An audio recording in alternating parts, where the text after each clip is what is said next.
kita, Minister of Health of the Republic of Indonesia, His Excellency Bapak Budi Gunadi Sadikin. Bawa golok untuk memotong semak. Cakep. Minggu ini kami kembali untuk meresmikan. Jadi misalnya di masa depan Indonesia mengalami kedaruratan akan pandemi, Indonesia bisa menggunakan dana dari uang kas tersebut, begitu? Bisa dipakai. Betul.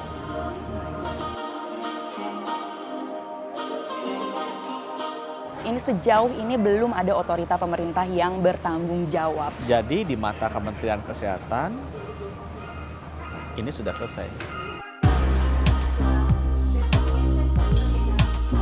Baik Bapak, ini ada pertanyaan-pertanyaan dari netizen yang sudah dikumpulkan.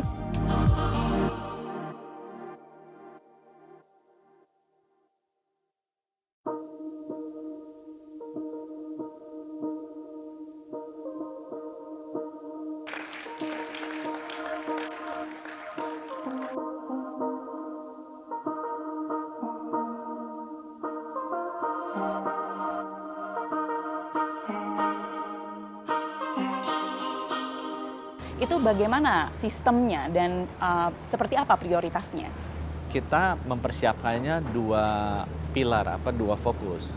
Fokus utama yang besar memang untuk kita bilangnya peacetime, jadi persiapan supaya negara-negara berkembang itu dirapihkan sebelum pandemi supaya sistem kesehatannya siap.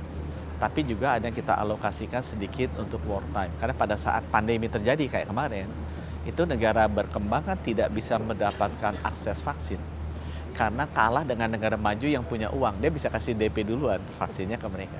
Nah ini sekarang si Pandemic Fund ini bisa seperti bahasa mudanya kasih DP lah buat negara-negara berkembang. Jadi mereka bisa mendapatkan akses yang setara dengan negara-negara maju. Jadi misalnya di masa depan ada pandemi, kemudian Indonesia mengalami kedaruratan lagi, Indonesia bisa menggunakan dana dari uang kas tersebut. Bisa dipakai. Gitu.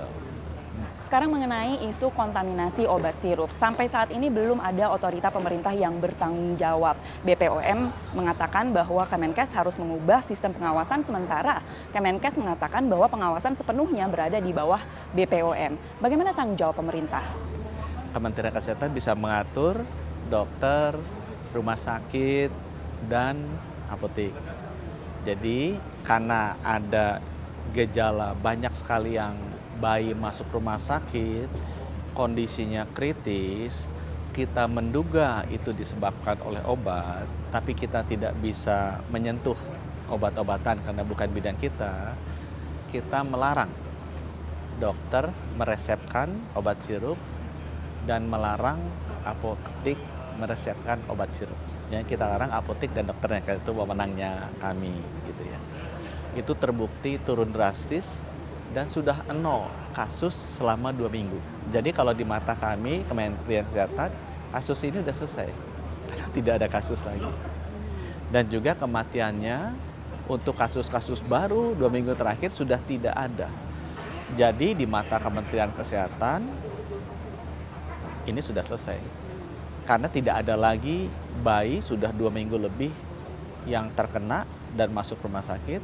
Nah, bahwa penyebabnya itu masalah obat, itu memang bukan di kami. Tapi saya harus menanyakan, bagaimana keadilan bagi anak-anak yang sudah meninggal dunia dan ratusan orang tuanya?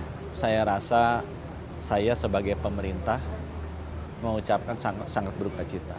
Ya. Dan kematian dari warga kita itu adalah satu hal yang sangat menyedihkan yang harusnya tidak terulang kembali. Itu adalah tanggung jawab dari pemerintah dimanapun dia berada.